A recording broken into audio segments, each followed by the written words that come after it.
On my kicker tonight, I beg to differ with the obsession of Kenyan politicians and economists with the success story of Singapore.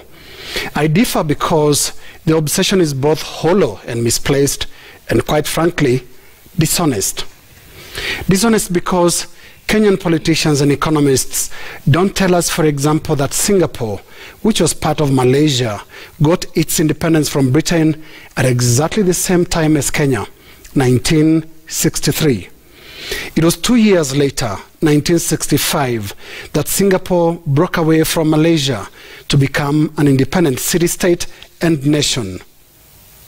Why is no one telling us and how these two Asian tigers, born at the same time as Kenya, managed to move so far ahead, both economically and politically? My answer to this is very simple. Malaysia and Singapore did what sensible countries do. They did not squander their years of independence. They made a solemn pledge to their people and went to work. African nations, on the other hand, welcomed independence with open arms, not to begin the journey of national renewal, but to open a new page of plunder that made the white colonialists look like saints. The story of the founding father of Singapore differs sharply with that of African leaders.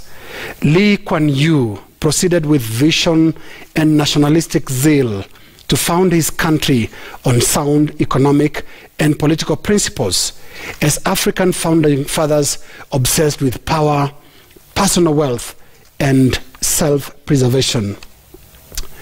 From Dr. Hastings Kamuzu Banda, who declared himself president for life in tiny Malawi, to Felix Hupet Boigny of Ivory Coast, who constructed a crocodile-infested artificial lake in his palace, Africa had between little and nothing to compare itself with Lee Kuan Yew's Singapore.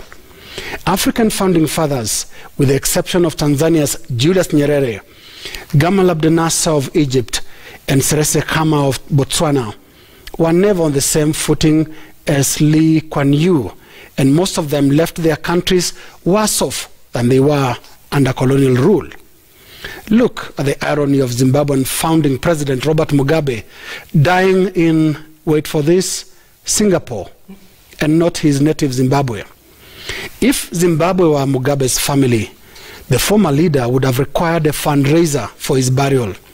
This is because by the time he was leaving office 2 years ago, Zimbabwe, that was once known as the jewel of Africa, had turned into the shame of Africa, a basket case. This is why economists and politicians that continue admiring the story of Singapore should give us a break. We, Kenya, cannot replicate the story without getting the basics right and without playing by the rules. Singapore's success is a product of two things: clear visionary leadership and fiscal as well as political discipline, and guided and governed by a consistent and absolute belief in the rule of law. Let us face it, Kenya does not do well with the rule of law. We occasionally observe the law and bend it and break it altogether many other times.